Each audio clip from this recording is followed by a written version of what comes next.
Hello, good morning students. मेरी आवाज़ आ रही है?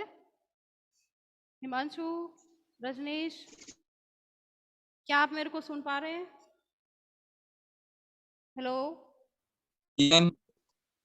ओके, मेरी आवाज़ क्लियर आ रही है बेटा? यस मैम, आ रही है। ओके। तो स्टूडेंट्स, प्रीवियस क्लासेस जो हुई थी पहले की, उसमें हमने चैप्टर नंबर फर्स्ट पे डिस्कस कर लिया था, जिसका टाइटल था द लास्ट लेसन। और उससे पहले की क्लासेस में कुछ बच्चे ऐसे हैं जो पहली बार ऐड हुए हैं, तो मैं उनको बता दूं कि दो बुक हैं अपने 12th क्लास का जो न्यू सिलेबस है एनसीईआरटी, उसके अकॉर्डिंग फर्स्ट बुक का है फ्लेमिंगो नाम, और सेकंड का है विस्टास। तो फ्लेमिंगो में अपने फर्स्ट चैप्टर डिस्कस कर लिया था प्रीवियस क्लासेस में, तो उसका नाम था, टॉपिक था द लास्ट लेसन। ठीक है, तो आज हम जो है सेकंड चैप्टर स्टार्ट करने जा रहे हैं, जिसका टाइटल है लोस्ट स्प्रिंग। और इसके जो राइटरेस है वो कौन है? एनिस जंग।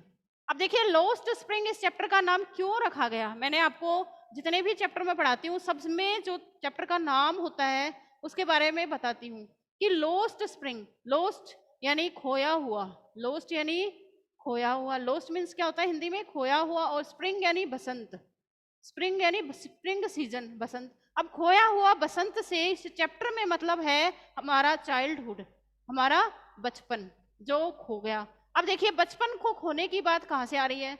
अब बचपन में एनिस जंग एक लेखिका है, एक पोइटेस है, और वो क्या करती है कि मतलब मिडिल क्लास फैमिली से बिलोंग करती है। इतना हाई फाई उसके पास मनी नहीं है, इतने हाई फाई फैमिली से बिलोंग नहीं करती, मिडिल क्लास से बिलोंग करती है, एक लेखिका है।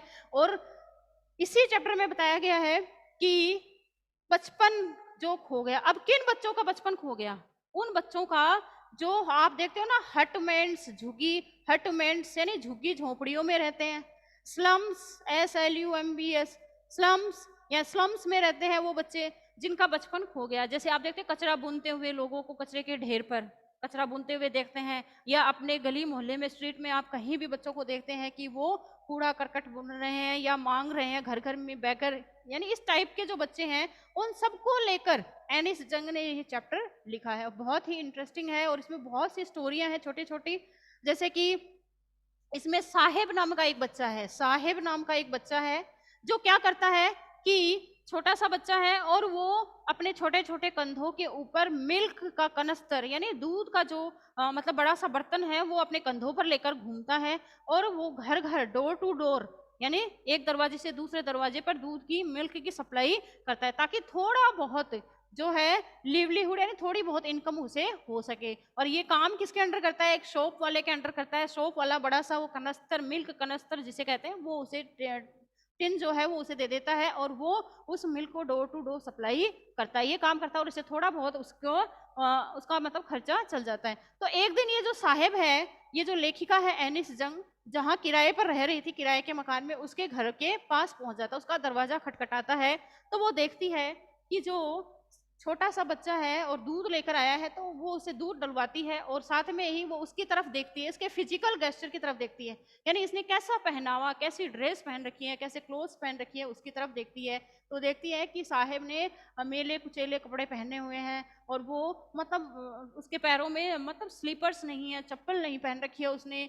तो वो लेखिका उससे पूछ बैठती है कि जहाँ अपने मन में सोचती है कि क्या तुम्हारी, उससे पूछती है कि मतलब कि क्या तुम मतलब स्कूल में जाना पसंद नहीं करते, क्या तुम्हें स्कूल में जाना अच्छा लगता है?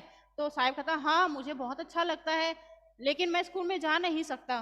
तो एनिस जंग कहती है कि क्या अगर मैं कभी फ्यूचर में तुम्हारे लिए स्कूल बिल्डिंग बनवा दूं, स्कूल खुलवा दूं, मैं एक स्कूल खोलूंगी, तो क्या तुम उसमें पढ़ने जाओगे? तो साहेब है बड़ा खुश हो जाता है, बच्चा है, और वो उससे कहता है कि हाँ मैं तो उस स्कूल में जरूर एंट्री लूंगा और उस स्कूल में एडमिशन लूंगा और तुम्हारे स्कूल में पढ़ने आऊंगा। अब लेखिका जो है वो क्या करती है, साहेब से ये प्रॉमिस करती है कि मैं तुम्हारे लिए क्या करूंगी, स्कूल को खोलूंगी, स्कूल बनाऊंगी, स्कूल बिल्डिंग बनाऊंगी। लेकिन लेखिका मन ही मन सोचती है कि स्कूल बिल्डिंग को बनाना और उसमें बच्चों को इस तरीके से पढ़ाना ये बड़ा मुश्किल काम है, क्योंकि लेखिका खुद मिडिल क्लास फैमिली से बिलोंग करती है। तो अपना जो प्रॉमिस उसने साहेब के साथ किया था कि स्कूल खोलने का और उसमें उसे पढ़ाने का, वो उसे अपने आप में होलो प्रतीत होता है, होलो सिम होता है। होलो यानी एकदम से छिचला, जिसे कहते हैं ना छिचला प्रतीत होता है, यानी मतलब बेतुका प्रतीत होता है। उसे पता है कि इस प्रॉमिस को वो चाहकर भी कभी पूरा नहीं कर पाएगी, ऐसा उसका मानना है। अब ऐसे ही लेखिका है जब बाहर घूमने जाती है तो वो देखती है छोटे छोटे बच्चे जो ग्रुप्स के अंदर कचरा बून रहे घूम रहे होते हैं, तो 4-5 बच्चों की एक टोली उसे दिखाई देती है, ग्रुप दिखाई देता है। वो उस ग्रुप के पास पहुंच जाती है और उनसे पूछती है कि वो देखती है कि वो bear foot, BAREFOOT, bear foot का मतलब होता है नंगे पैर। नंगे पैर जो बच्चे हैं वो चल रहे थे, घूम रहे थे, कचरा बून रहे थे, उनके पैरों में स्लीपर्स नहीं थी। तो लेखिका उनमें से एक बच्चे को पूछ बैठती है, क्या तुम्हें स्लीपर्स पहनना अच्छा नहीं लगता? तो वो बच्चा कहता है कि नहीं, अच्छा तो लगता है लेकिन आदत सी हो गई है। और अगर दूसरा इतने में ही बीच में ही बोल पड़ता है कि अगर मेरी मदर ने जो स्लीपर्स थी, वो स्लीपर्स भी कैसी टूटी फूटी, जो कि कचरे के ढेर में उन्हें मिल जाती है, वो भी मतलब डिसकलर्ड यानी अलग अलग कलर की टूटी फूटी, एक पैर में उन्होंने दूसरे कलर की पहन रखी है और दूसरे में दूसरे कलर की है, मतलब डिसकलर्ड है, अलग अलग कलर की है। तो किसी ने कोई शूज पहन रखा है जो कि डिसकलर्ड है, अलग अलग कलर का है। तो वो दूसरा बच्चा बीच में ही बोल पड़ता है कि मेरी मदर ने तो जो शूज थे, स्लीपर्स थी, उन्हें ताक पर रख दिया, ताक पर यानी ऊपर रख दिया है, रूफ पे रख दिया है, और वो मुझे उतार कर नहीं देती है। तो दूसरा बीच में ही कह देता है, तीसरा बच्चा बीच में ही बोल पड़ता है उसकी बात को काटते हुए, अगर मेरी मदर तो मुझे उतार कर दे दे तो भी मैं ना पहनूं, उन्हें फेंक दूं। तो मतलब लेखिका अनुमान लगाती है मन ही मन उनकी बातें सुनकर, शायद बेयर फूट, नंगे पैर रहने की इन बच्चों को आदत हो चुकी है। वो चाहकर भी क्या नहीं पहनना चाहते, यानी जानबूझकर नहीं पहनते, एक परंपरा सी, एक ट्रेडिशन यानी परंपरा या रिवाज, एक रिवाज बन चुका है उन जो मतलब इन झुग्गी झोंपड़े वाले बच्चों में, या जिसे कह सकते हैं हम rag picking, RAG, rag picking, PICKING। Rag picking का मतलब होता है कचरा बुनने वाले लोग, जो कचरे के ढेर से मतलब कचरा उठाते रहते हैं। तो कहते हैं इन लोगों में रैग पिकिंग की एक ट्रेडिशन सी, एक कस्टम सा बन चुका है, वो चाहकर भी इस परंपरा से बाहर नहीं आना चाहते हैं। अब इसी तरीके से लेखिका है जो है एक मतलब उसी में कि एक फिरोजाबाद का जिक्र आया है, फिरोजाबाद नामक एक प्लेस है, और वहां का जिक्र आया है कि फिरोजाबाद में ग्लास बैंगल्स यानी कांच की जो चूड़ियां हैं, बैंगल्स बनाने का जिक्र है कि कांच की जो चूड़ियां हैं वो बनाने का काम वहां पर किया जाता है। और वहां पर जो बच्चे हैं वो छोटे छोटे से ही अपने पेरेंट्स को सपोर्ट करने के लिए मतलब वहां पर काम करने लगते हैं, और इसी का रिजल्ट होता है कि उनकी जो आई साइट होती है, आंखों की जो रोशनी है, वो जल्दी ही चली जाती है, और वो जल्दी ही क्या होते हैं कि उन्हें कम दिखाई देने लगता है। और मतलब ये जो मतलब छोटी छोटी उम्र में लोग ऐसा, बच्चे ऐसा करते हैं, मजबूर हैं, और वो ऐसा कर रहे हैं। अब इसी तरीके से लेखिका है कहती है, एक बच्चे को कहती है, बच्चा दिखाई देता है और उससे वो कचरे के ढेर में पता नहीं क्या ढूंढ रहा था, तो लेखिका उससे पूछ बैठती है कि तुम क्या ढूंढ रहे हो? तो जो बच्चा है वो जवाब देता है कि शायद मुझे क्या मिल जाए, एक कॉइन मिल जाए, 1 रुपये का कॉइन मिल जाए, यानी 1 रुपये का सिक्का भी यदि उन्हें उस कचरे के ढेर में मिल जाता है, तो वो सिक्का उन लोगों के लिए, उन रैग पिकर्स के लिए किसके बराबर है? गोल्ड के इक्वल है, यानी सोने के बराबर है। यानी जैसे सोना क्या होता है, बहुत कीमती होता है, और उससे जो हमारे पास होता है तो हम उससे बहुत दिनों तक अपना लिवलीहुड चला सकते हैं। तो लेखिका है वो कहती है कि यदि इन बच्चों को कचरे के ढेर में एक कॉइन भी मिल जाता है, तो वो कॉइन भी उन लोगों के लिए सोने के सिक्के के बराबर है, क्योंकि उस कॉइन के सहारे भी वो अपना कहीं ना कहीं वो बच्चे अपने पेरेंट्स को देकर उस कॉइन को मतलब अपना लिवलीहुड चलाने में, जीविकोपार्जन चलाने में हेल्प करता है। इस तरीके से इस लॉस्ट स्प्रिंग चैप्टर में जो है बहुत कुछ डिस्कस किया गया, छोटी छोटी स्टोरियां डिस्कस की गई हैं। इसी तरह इसी में एक मुकेश नाम का बच्चा भी है। इसी तरीके से इस चैप्टर में लेखिका को एक मुकेश नाम का बच्चा भी मिलता है, और वो उस बच्चे की इच्छा होती है कि मैं मोटर मैकेनिक बनूं। लेखिका एक दिन उससे पूछ बैठती है उस बच्चे से कि तुम क्या बनना चाहते हो बड़े होकर, तुम्हारा क्या स्वप्न है, ड्रीम है? तो वो उस मुकेश उससे कह बैठता है कि मेरा स्वप्न तो मोटर मैकेनिक बनने का है, मैं कुछ नहीं बनना चाहता। हालांकि लेखिका कहती है कि फिरोजाबाद का जो स्काई है, आकाश है, क्लाउड्स है, वहां पे एरोप्लेन्स बहुत उड़ते हैं, लेकिन मुकेश जो है, जो कि मतलब इस फैमिली से, रैग पिकर्स वाली फैमिली से बिलोंग करता है, उसकी इच्छा नहीं है कि वो पायलट बने, उन एरोप्लेन्स को उड़ाए। यानी वो बड़े स्वप्न नहीं देखते हैं, बल्कि उतने ही स्वप्न देखते हैं जिन्हें वो पूरा कर सकता है। वो उससे पूछती है, कहती है कि तुम मोटर मैकेनिक कैसे बनोगे? यानी ये जो गैराज है जहाँ की मोटर मैकेनिक का काम सिखाया जाता है, वो तो यहाँ से बहुत दूर है, तुम कैसे बनोगे? तो ये जो मुकेश है वो अपनी विल पावर, अपनी इच्छा शक्ति का परिचय देते हुए लेखिका को जवाब देता है कि अगर गैराज बहुत दूर है तो मैं मोटर मैकेनिक के अपने स्वप्न को पूरा करने के लिए वहां पैदल चलकर जाऊंगा रोज, और क्या करूंगा, मोटर मैकेनिक का काम सीखूंगा उस गैराज में जाकर।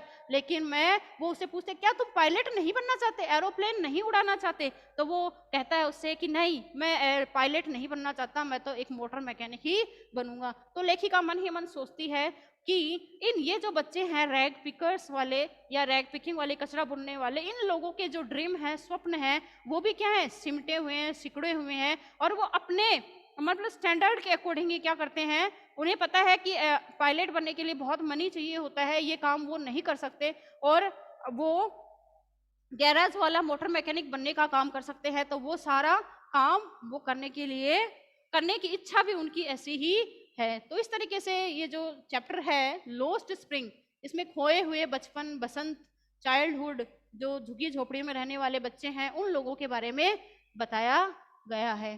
तो डिस्कस करते हैं हम इस चैप्टर को। लोस्ट स्प्रिंग, जैसा कि टाइटल है lost spring stories of stolen childhood. अब जैसा कि नीचे नाम दिया गया है कि खोए हुए बचपन की कहानियां। अब इसमें बहुत सारी स्टोरीज है, अलग अलग स्टोरीज हैं, उनको को रिलेट कर लिएगा साथ साथ में। अबाउट द ऑथर, सबसे पहले अनीस जंग के बारे में जानते हैं कि अनीस जंग जो राइटर है, लेखिका है, वो क्या है, कौन है? Alice Jung in 1964 was born in Raurkela and spent her childhood and adolescence in Hyderabad. Rourkela में उनका जन्म हुआ था 1964 में, और उन्होंने अपना बचपन और अपनी एडोलेंस, अपनी किशोरावस्था, युवावस्था जो है वो हैदराबाद में बिताई थी। She received her education in Hyderabad, Hyderabad में उन्होंने अपनी एजुकेशन प्राप्त की, and in the United states of America, और अमेरिका में भी उन्होंने अपनी एजुकेशन ली। पहले हैदराबाद में वो पढ़ी और उसके बाद यूनाइटेड स्टेट्स ऑफ अमेरिका में चली गई पढ़ने को। हर पेरेंट्स वर बोथ राइटर्स, लेखिका जो है एनिस जंग, उसके जो पेरेंट्स थे, मदर व फादर, दोनों ही राइटर थे। Anees Jung began her career as a writer in India, Anees Jung ने अपना जो कैरियर है वो इंडिया में स्टार्ट किया था एज ए राइटर के रूप में। She has been an editor and columnist for major newspapers in India and abroad. वो एक एडिटर भी रही थी और कॉलमिस्ट का काम भी उन्होंने किया है। जो मेजर न्यूज़पेपर्स है, बड़े बड़े न्यूज़पेपर हैं इंडिया के और विदेशों में, यानी अब्रॉड यानी विदेश, विदेश में, फॉरेन में भी उन्होंने एक एडिटर का काम किया है। एंड हैज अथॉर्ड सेवरल बुक्स, और बहुत सारी बुक्स जो हैं वो उन्होंने प्रकाशित की हैं, लिखा है उनको। The following an excerpt from her book title lost spring, ये जो नीचे वाली जो बुक दी हुई है जिसका टाइटल है लोस्ट स्प्रिंग, ये उनका एक कलेक्शन है बुक्स का जिसका नाम है स्टोरीज ऑफ स्टोलन चाइल्डहुड से लिया गया है। Here she analyzes the grinding poverty and traditions which condemn these children to a life of exploitation.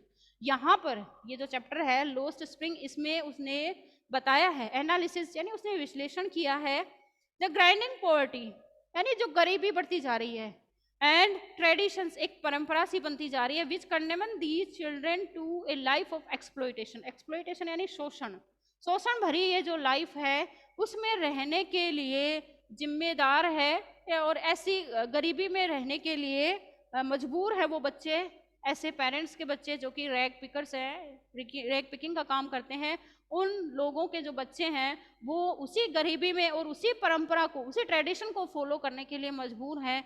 ऐसा सब कुछ मतलब इस, और अपना शोषण करवाने के लिए, एक्सप्लॉयटेशन के लिए भी वो मजबूर है, क्योंकि उनके पेरेंट्स भी ऐसा करते आ रहे हैं, इसलिए वो भी उसी परंपरा पे, उसी ट्रेडिशन पर चलते आ रहे हैं। इसीलिए मतलब ये सब कुछ इसमें डिस्कस किया गया है। अब देखिए स्टार्ट करते हैं चैप्टर। समटाइम्स आई फाइंड ए रूपी इन द गार्बेज, गार्बेज का मतलब होता है कचरे का ढेर, और कभी कभी, समटाइम्स यानी कभी कभी, मुझे एक कचरे के ढेर में 1 रुपया का जो सिक्का है वो मिल जाता है। why do you do this? I asked Sahib. अब जो लेखिका है एनिस जंग, आई से मतलब जो एनिस जंग लेखिका है वो कहती है, उसने साहिब से पूछती है why do you do this? तुम ये सब कुछ क्यों करते हो? तुम कचरा क्यों भूनते हो? कचरा क्यों उठाते हो?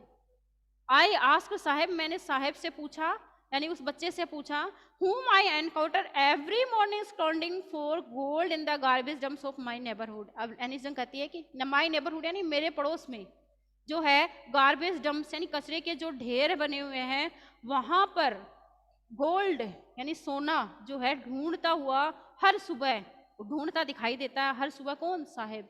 साहेब नाम का जो बच्चा है वो लेखिका को उनके पड़ोस में जो कचरे के ढेर बने हुए हैं वहां पर गोल्ड जो है एक सोने एक मतलब 1 रुपये का सिक्का जो है वो एक गोल्ड के बराबर ढूंढते हुए वो दिखाई देते हैं। साहेब दिखाई देता है तो लेखिका उससे पूछती है कि तुम ऐसा क्यों करते हो? Saheb left his home long ago. अब साहेब लेखिका है साहेब से पूछती है तो साहेब उसे बताता है कि मैंने जो अपना घर है वो बहुत लंबे समय पहले छोड़ दिया था। Set amidst the green fields of Dhaka. मैं कहाँ रहता था? ढाका, जो कि ढाका नामक प्लेस है, वहां पर रहा करता था। His home is not even a distance memory, यानी साहेब जो है उसे अपना घर अब भी याद है। जैसे अपन देखते हैं कचरा बुनते हुए लोगों को, ये जरूरी थोड़ी है कि यहाँ से जहाँ वो कचरा बुन रहे हैं वहीं से वो बिलोंग करते हैं, उसी प्लेस से उसी जगह से वो बिलोंग करते हैं, तो वो कहीं दूर की जगह से बिलोंग करते हैं। वैसा ही साहिब के साथ है कि साहिब जो है ढाका नामक प्लेस से बिलोंग करता है और उसकी मतलब यादों में है। अभी उसका जो घर है ढाका नामक प्लेस जो है वो अभी उसकी यादों में है, उसकी मेमोरी में है। There were many storms that swept away their fields and homes, his mother tells him. अब देखिए साहेब नामक जो बच्चा है, जो कचरा बुनने वाला बच्चा है, उसकी मदर ने कभी उसे बताया था कि वहाँ ढाका नामक प्लेस पर बहुत सारे तूफान आते थे, स्टॉर्म्स आते थे, और वो स्टॉर्म्स जब आते थे, तूफान आते थे, भारी तूफान, वो अपने साथ उनके खेतों व उनके घरों को भी बहाकर ले जाते थे। तो ऐसा ही साहिब के साथ हुआ था, साहिब की फैमिली के साथ हुआ था कि उनका घर व उनका जो खेत था वो भी बह गया था उस तूफान में। ऐसा साहिब की मदर ने किसे बताया था? साहिब को बताया था। That is why they left, और इसी का रिजल्ट था कि वो अपनी जगह को, अपनी जन्मभूमि को छोड़कर आ गए थे। Looking for gold in the big city where he now lives. अब बड़ी शहर में, बिग सिटी में वो आ चुके थे और वहां अब वो कचरा बुनने का काम कर रहे थे और उस कचरे के ढेर में 1 रुपये का सिक्का, यानी वो एक गोल्ड यानी उनके शब्दों में गोल्ड क्या है? 1 रुपये का सिक्का ही एक गोल्ड के इक्वल है, तो वो ढूंढने की कोशिश कर रहा था। I have nothing else to do he mutters looking away. लेखिका जब उससे पूछती है साहिब से तो वो बड़बड़ाता है। ही मटर्स यानी बड़बड़ाना, वह बड़बड़ाता है लुकिंग अवे, दूर देखते हुए, मेरे पास करने को और कोई काम नहीं है, यही मैं कर सकता हूँ और पेट भरने के लिए, इसके अलावा मेरे पास कुछ काम करने को नहीं है। गो टू स्कूल आई से ग्लिबली। ग्लिबली यानी जल्दी से, मैंने कहा, उसकी तरफ देखते हुए, दुखी होते हुए, उसकी कंडीशन देखते हुए, उस बच्चे की, छोटे से बच्चे की, कहता है गो टू स्कूल, स्कूल जाओ। Realising immediately how hollow the advice must sound. वो कहती है कि मैंने तुरंत देखा उसकी तरफ, फिर सोचा कि मुझे, मेरी जो आवाज है, मेरा जो साउंड है वो कितना खोखला है, अंदर से कितना छिचला है, कितना खोखला है। There is no school in my neighbourhood. Saheb जवाब देता है लेखिका की बात सुनकर कि मेरे पड़ोस में तो कोई स्कूल ही नहीं है, मैं कहाँ जाऊं? When the build one I will go. जब वे बना देंगे, हमारे मेरे पड़ोस में तो कोई स्कूल ही नहीं, मैं कहाँ जाऊं? जब स्कूल बना दी जाएगी उनके द्वारा या आपके द्वारा तो मैं वहां जरूर जाऊंगा। If I start A school will you come, I ask.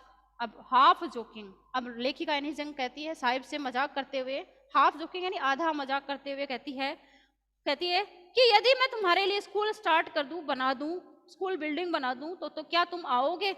Yes he says. Sahib कहता है हाँ मैं जरूर आऊंगा। स्माइलिंग ब्रॉडली, मुस्कुराते हुए, मुस्कुराहट दिखाते हुए, हाँ मैं पक्का आऊंगा, जरूर आऊंगा। ए फ्यू डेज लेटर, कुछ दिनों बाद, I see him running up to me, is your school ready. अब कुछ दिनों बाद जो साहेब है, वो लेखिका जो है एनिस जंग साहेब से प्रॉमिस कर देती है हाँ मैं तुम्हारे लिए स्कूल बनाऊंगी। लेकिन कुछ समय बाद वो क्या करती है कि एनिस, वो साहेब नामक जो बच्चा है, वो लेखिका की तरफ दौड़ते हुए आता है और लेखिका को ऐसा लगता है कि वो मुझसे ये क्वेश्चन पूछने वाला है, इज योर स्कूल रेडी? क्या तुम्हारी स्कूल तैयार हो गई है, मैं उसमें एडमिशन ले लूं? ऐसा लेखिका को लगता है कि जैसे वो कचरा बुनते हुए दौड़ते हुए मेरी तरफ आ रहा है और मुझसे प्रश्न पूछ रहा है। It takes longer to build a school, I say, embraced at having made a promise that was not meant.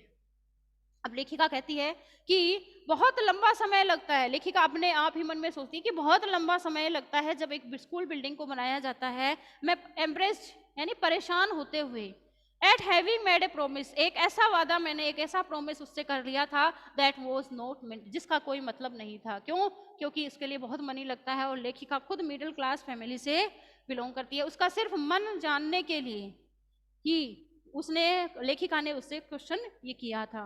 अब आगे जो है, but promises like mine abound in every corner of his bleak world. अब देखिए लेखिका इसके साथ कहती है, मैंने तो एक स्कूल खोलने का प्रोमिस उससे किया था जो कि अपने आप में मुझे खोखला नजर आ रहा है, लेकिन मुझे लगता है कि उसकी लाइफ में पता नहीं कितने ऐसे खोखले प्रोमिस लोगों द्वारा करे गए होंगे जो कि कभी पूरे ही नहीं हुए होंगे। यानी उसका जो संसार है साहेब का, उसका जो दुनिया है, वो ऐसे खोखले वादों से, प्रोमिसों से ही भरी हुई है। शायद किसी ने उसका प्रॉमिस पूरा नहीं किया होगा। After months of knowing him, यानी लेखिका कहती है जब मैं साहेब को जानने लगी थी उसके कई महीनों बाद, I ask him his name, मैंने उससे उसका नाम पूछा तो उसने अपना नाम बताया, साहेब ए आलम, मेरा नाम साहेब ए आलम है। ही अनाउंसेस, उसने घोषणा करी, he doesn't know what it means. अब लेखिका कहती है कि वो साहेब नहीं जानता था कि उसके नाम का क्या मतलब था। इफ ही साहेब ए आलम, यानी पूरी दुनिया का साहेब, यानी सबसे बड़ा राजा, किंग, इसका मतलब होता है, लेकिन वो खुद नहीं जानता था। If he new it's meaning, लेखिका कहती है यदि वो अपने नाम के इस अर्थ को जानता, मीनिंग को जानता, लॉर्ड ऑफ द यूनिवर्स, उसके नाम का मतलब क्या था साहेब का, कि पूरे यूनिवर्स का, पूरे संसार का लॉर्ड यानी गॉड, देवता या ईश्वर, he would have a hard time believing it, यानी इस बात पर, यदि वो अपने नाम का मतलब जानता तो इस बात पर उसका विश्वास करना बहुत ही कठिन हो जाता। यदि वो अपने नाम यानी साहेब, हालांकि उसका नाम रखा गया था साहिब आलम, लेकिन वो खुद अपने नाम का मतलब नहीं जानता था कि क्या इसका मतलब होता है। यदि वह उसके मीनिंग को जानता तो शायद ये बात जो है वो विश्वास करने लायक उसके द्वारा नहीं होती, यानी वो विश्वास नहीं कर सकता था अपने नाम पर कि मेरा नाम ये है और इसका मतलब ये है। Unaware of what his name represents, अब लेखिका कहती है अनअवेयर यानी अनभिज्ञ, यानी अपने नाम का जो अर्थ था उसको, उससे अनभिज्ञ होते हुए, he roams the streets with his friends, roams यानी आवारा घूमना, इधर उधर घूमना, वो केवल घूमता रहता था आवारा उन गलियों में अपने फ्रेंड्स के साथ, दोस्तों के साथ। An army of bear foot boys who appears like the morning birds, army यानी एक सेना, कैसी सेना, बेयर फुट यानी नंगे पैर रहने वाले, विदाउट स्लीपर्स रहने वाले बच्चों की एक ग्रुप में, एक आर्मी के रूप में वो सुबह सुबह घूमता दिखाई देता था। जैसे सुबह के समय जो, मॉर्निंग के समय जो बर्ड्स हैं, पक्षी हैं, वो एक साथ ग्रुप में घूमते हुए हमें दिखाई देते हैं, और ठीक वैसे ही साहेब जो है वो नंगे पैर रहने वाले बच्चों के ग्रुप के साथ घूमता हुआ, आवारा घूमता हुआ मुझे दिखाई देता था। एंड डिसअपियर एट नून, और जब दोपहर के समय धूप गिरने लगती, सन की रेज में वो क्या हो जाता था, गायब हो जाता था। यानी सुबह सुबह ठंड के समय वो लोग झुंड के रूप में मुझे दिखाई देते थे और उसमें साहेब भी दिखाई देता था, लेकिन दोपहर के समय, नून यानी दोपहर के समय, आफ्टरनून के टाइम पर वो डिसअपियर, गायब हो जाते थे। ओवर द मंथ्स, जब कई महीने गुजर गए, I have come to recognise each of them, अब लेखिका कहती है जब कई महीने गुजर गए मुझे वहां रहते हुए और उन बच्चों को देखते हुए, तो मैं उनके उस ग्रुप में से लगभग हर बच्चे को जानने लग गई थी, उसका नाम जानने लग गई थी। Why are you wearing chappals, why are not you wearing chappals, I ask one, लेखिका कहती है उन बच्चों के ग्रुप में से मैंने एक बच्चे से पूछा तुम चप्पल्स क्यों नहीं पहनते, तुम स्लीपर्स क्यों नहीं पहनते। My mother didn't bring them down from the self, he answers simply, तो उस एक बच्चे ने जवाब दिया, सेल्फ यानी अलमीरा, अलमीरा के ऊपर जो मतलब शूज रखे हुए हैं, स्लीपर रखा हुआ है, चप्पल्स रखी हुई हैं, वो मेरी मदर मुझे उतार कर नहीं देती, इसलिए नहीं पहने। पहले बच्चे ने ये दिया। दूसरे ने बोला even if she didn't he will throw them off at another, यानी दूसरा बच्चा बीच में ही बोल पड़ा कि यदि मुझे मेरी मदर दे भी दे चप्पल्स या स्लीपर्स उतार कर सेल्फ से, तो भी मैं उन्हें ना पहनूं, मैं उन्हें फेंक दूं। थ्रो ऑफ यानी फेंक देना। Who is wearing shoes that don't match. अब देखिए दूसरा बच्चा जिसने लेखिका की उस बच्चे की पहले बच्चे की बात को काटते हुए जवाब दिया, उसने मतलब नॉट मैच यानी ऐसे शूज पहन रखे थे जो मैचिंग के नहीं थे, यानी अलग अलग शूज थे। एक पैर में दूसरा शूज था, दूसरे में दूसरे कलर का था और दूसरी डिजाइन का था, जो कि लोगों द्वारा यूज करने के द्वारा जो मतलब जो हाई फाई फैमिली है उनके बच्चों द्वारा जो कचरे के ढेर में फेंक दिए गए थे। ऐसे तो डिसकलर्ड यानी अलग अलग कलर के बेरंग वाले जो जूते हैं वो पहन रखे थे उस दूसरे बच्चे ने। वो कहते हैं अगर मेरी मदर मुझे स्लीपर्स उतार के भी दे दे अलमीरा से या सेल्फ से, तो भी मैं उन्हें फेंक दूं, ना पहनूं। When I comment on it he shuffles his feet and says nothing. अब लेखिका कहती है जब मैं कुछ कमेंट करती, मैं कुछ बोलती, मैं कुछ टिप्पणी करती, उससे ही पहले जो बच्चा था, जो दूसरा बच्चा था जिसने बीच में ही बोला था कि मेरी मदर उतार के दे दे तो भी मैं उन्हें ना पहनूं, फेंक दूं, और उसने अलग अलग कलर के शूज पहन रखे हैं, वो अपने पैरों को पीछे सफल यानी शर्म के मारे वो अपने पैरों को पीछे की तरफ कर लेता है, सिकुड़ने लगता है। एंड सेज नथिंग, और कुछ नहीं कहता है। आई वॉन्ट शूज, वो कहता है आई वॉन्ट शूज, मुझे जूते चाहिए। Says A third boy who has never owned a pair all his life. अब देखिए तीसरा बच्चा, उस ग्रुप में तीसरा बच्चा था, वो बीच में ही कह बैठता है आई वॉन्ट शूज, मुझे जूते चाहिए। Says A third boy who has never owned a pair all his life, और उसने अपने पूरे लाइफ में कभी भी एक जोड़ी जूता नहीं पहना था। वो बीच में ही कह बैठता है तीसरा बच्चा मुझे एक मतलब शूज की जोड़ी चाहिए, मुझे जूते चाहिए। Travelling across the country, country में घूमते हुए इधर उधर मतलब घूमते हुए यात्रा करते हुए, I have seen children walking bear foot. अब रेखिका कहती है कि मैंने बच्चों को नंगे पैर ही घूमते हुए देखा है।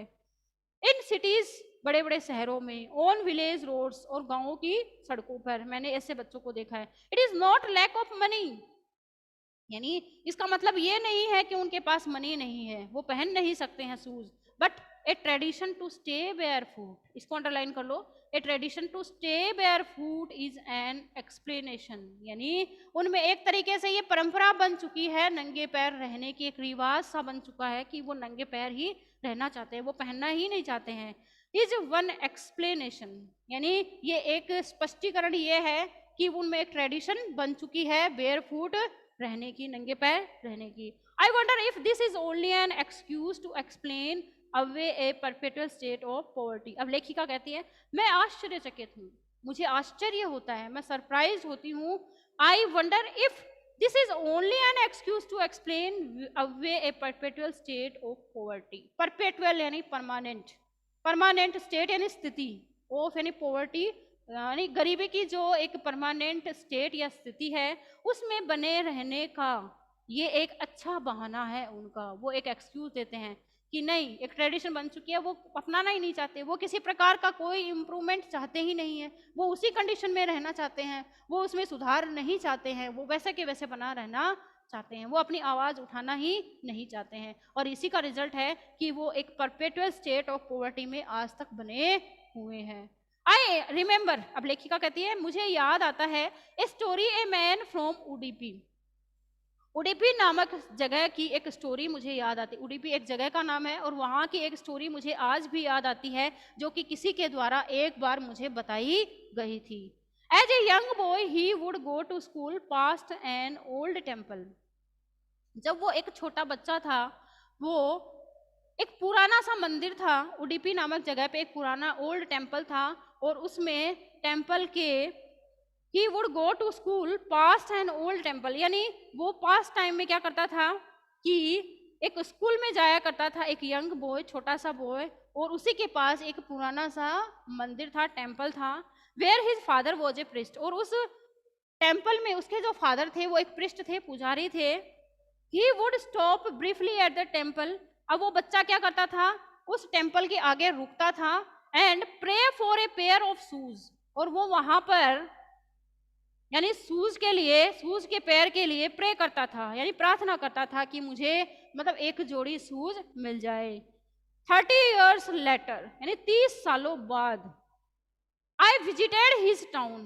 अब लेखिका कहती है कि मैंने उस टाउन का विजिट किया, एंड द टेम्पल, उस मंदिर का भी विजिट किया मैं वहां भी घूमने घूमने गया घूमने गई, which was now drowned in an air of डिसोलेशन।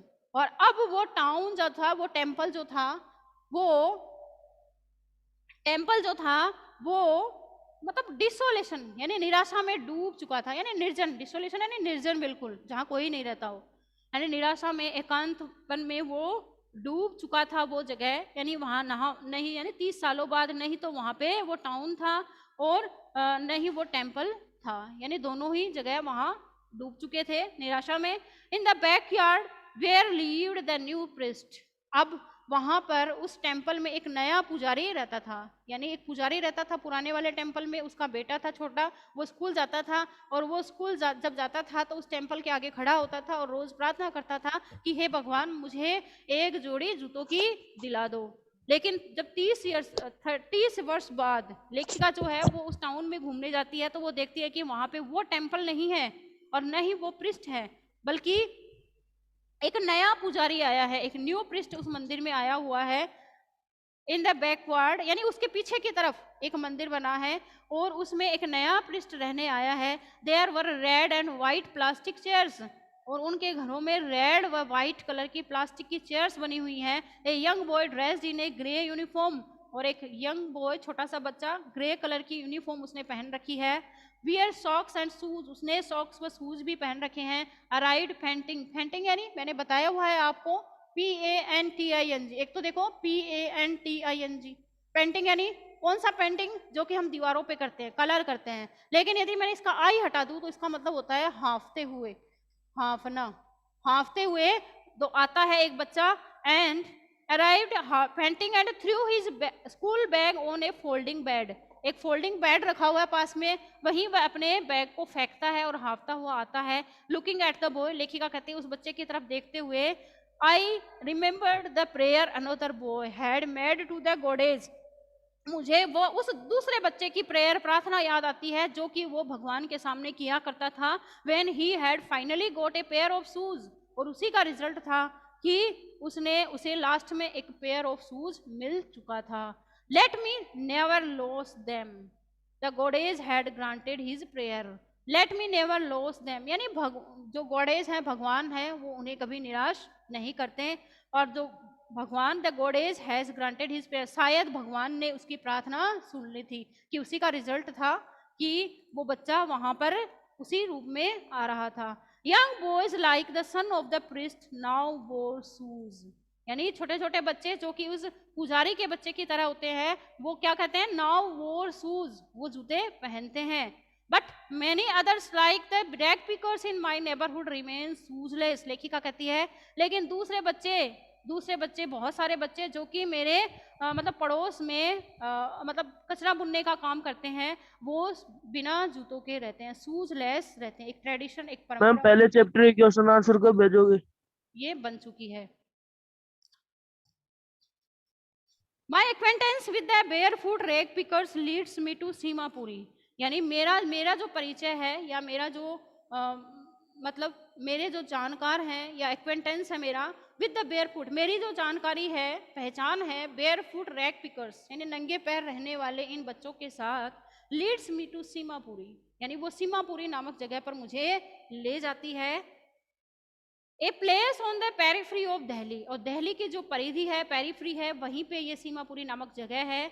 Years mile away from it metaphorically, हालांकि ये दिल्ली से बहुत दूर है मेटाफर रूप में। Those who live here are squatters who came from Bangladesh back in 1971, यानी 1970 में बांग्लादेश से ये लोग आए थे और यहाँ फैल गए थे। Saheb's families among them, Saheb की फैमिली में उनमें से एक थी। Seemapuri was then the wilderness, और सीमापुरी वहाँ फैला हुआ था। इट स्टिल इज, सीमापुरी अब भी वहाँ है, but it is no longer empty, लेकिन अब ये खाली नहीं है। इट स्ट्रक्चर्स ऑफ मड, अब वहाँ मड यानी वही मतलब कचरा या गंदगी, कीचड़, with roofs of tin and tarpaulin, tarpaulin मतलब एक मतलब पॉलीथीन का बना हुआ, हार्ड जो पॉलीथीन होती है उसका बना हुआ टारपोलिन आता है, जिसको कि मतलब ऊपर से मतलब दो ऐसे सपोर्ट बना के ऊपर से इसको कवर कर दिया जाए तो वो एक हाउस की तरह नजर आता है। तो टिन और टारपोलिन की जो रूफ्स हैं उनसे बने हुए मतलब कीचड़ के या छोटे छोटे कच्चे मकान होते हैं उन लोगों के, वो वहां भी रहते हैं अभी सीमापुरी में, डिवॉइड ऑफ सेवेज। और मतलब वो मतलब कि वो हर चीज से वंचित होते हैं, नहीं तो ड्रेनेज, नहीं तो नालों की व्यवस्था है वहां पर प्रॉपरली, पानी की व्यवस्था ढंग से नहीं होती है, एंड रनिंग वाटर, और नहीं वहां उन्हें पानी ढंग से मिलता है। लिव 10,000 रैक पिकर्स, करीब उस सीमापुरी नामक जगह पे 10,000 लोग, अब भी कचरा बुनने वाले बच्चे या ऐसी फैमिली, 10,000 लोगों का ऐसा परिवार वहां आज भी रहता है। They have lived here for more than 30 years without an identity. लगभग 30 वर्षों से वो लोग, 30 वर्ष से भी ज़्यादा टाइम से वो लोग वहाँ बिना किसी पहचान के रह रहे हैं, बिना किसी राशन कार्ड और बिना किसी आइडेंटिटी के रह रहे हैं, विदाउट परमिट्स। जैसे हम दिल्ली वाले इन एरियाज में जाते हैं, सिटीज़ में जाते हैं, तो वहाँ हम देखते हैं, या हम अपनी सिटी में भी कहीं बाहर जाएं तो हमें मतलब ऐसे मतलब टिन के बने हुए कच्चे हाउस बनाए हुए या ऐसे ही टेंट लगा लिया और लोग रहने को रह रहे हैं, वो किसी मजबूरी की वजह से या किसी कहीं और से आए हुए लोग होते हैं, वो वहाँ मजबूरी की वजह से, कंपेल्ड होने की वजह से रह रहे हैं, बिना किसी आइडेंटिटी के वो लोग वहाँ रह रहे हैं, without permits but with ration cards that get their names on voters list and enable them to buy grain. बिना राशन कार्ड के, without permits but with ration cards, यानी बिना किसी परमिशन के, लेकिन उनके राशन कार्ड बने हुए हैं, और वो क्या करते हैं, वोटर्स में उनका नाम भी लिखा हुआ है, वोट मांगने के लिए लोग उनके पास जाते हैं, और and enable them two by grain, और थोड़ा बहुत अनाज उस राशन कार्ड से उन्हें मिल जाता है। Food is more important to survival than identity. अब देखिए, ये झुग्गी झोपड़े में जो लोग रहते हैं उन लोगों के लिए फूड, खाना ज़्यादा, फूड यानी खाना ज़्यादा इम्पोर्टेंट है उन लोगों के लिए, फॉर सर्वाइवल, सर्वाइवल यानी जीविकोपार्जन करने के लिए, रहने के लिए, देन एन आइडेंटिटी, पहचान की अपेक्षा। पहचान चाहे उन्हें नहीं मिले, उन्हें नागरिकता नहीं मिले, लेकिन राशन कार्ड उनके पास है, उससे उन्हें खाने पीने का सामान मिल जाता है और वो लोग वोट भी दे सकते हैं उससे। If at the end of the day we can feed our families and go to bed without an aching stomach. अब लेखिका कहती है, यदि दिन के लास्ट में, यदि रात के समय उन्हें खाने को, वो अपने परिवार को, अपनी फैमिली को खिला सकते हैं, एंड बेड पर यानी सो सकते हैं आराम से रिलैक्स होकर और बिना किसी पेट दर्द की शिकायत के। एक्किंग यानी पेट दर्द, स्टोमक यानी पेट, और एक्किंग यानी दर्द करना, बिना किसी पेट दर्द के, यानी फ्री रहते हैं, उनकी लाइफ बिल्कुल फ्री होती है, किसी प्रकार की कोई टेंशन स्ट्रेस उनमें नहीं होता है। क्यों नहीं होता? क्योंकि उनके पास इतना मनी नहीं होता कि कोई उठाकर ले जाए या चोरी कर ले जाए। वो जितना सुबह से शाम तक कमाते हैं उतने में खाना खा लेते हैं, बस इतना ही वो कमा पाते हैं। We would rather live here than in the fields that gave us no grain. We would rather live here than in the fields that gave us no grain. अब एक जो we have rather here than in the fields से एक group of women, यानी एक women का एक group होता है, वो बीच में ही बोल पड़ता है कि हम यहाँ आसानी से रह सकते हैं, कि हम फील्ड्स में क्या करें, खेती करें, और फिर भी हमें खाने को अनाज ना मिले। यानी दूसरे जो कंट्रीज है, जैसे साहिब की फैमिली जो है वो बांग्लादेश के ढाका नामक जो जगह है वहां से बिलोंग करती है, तो वो कहता है कि अगर हम अपने खेतों में भी मैम काम हिंदी करें क्लास स्टार्ट हो गई। और फिर भी अगर हमें खाने को अनाज ना मिले, तो मतलब उससे तो बेटर है ये चीज। Why the left their beautiful land of green fields and rivers, क्यों उन लोगों ने अपनी जो हरी भरी जो खेत हैं और जो नदियां हैं उनको छोड़ दिया। मैम हिंदी क्लास स्टार्ट हो गई। Okay, thank you. आगे का जो चैप्टर है मैडम पहले चैप्टर के क्वेश्चन आंसर कब भेजोगे? डिस्कस करेंगे। Thank you.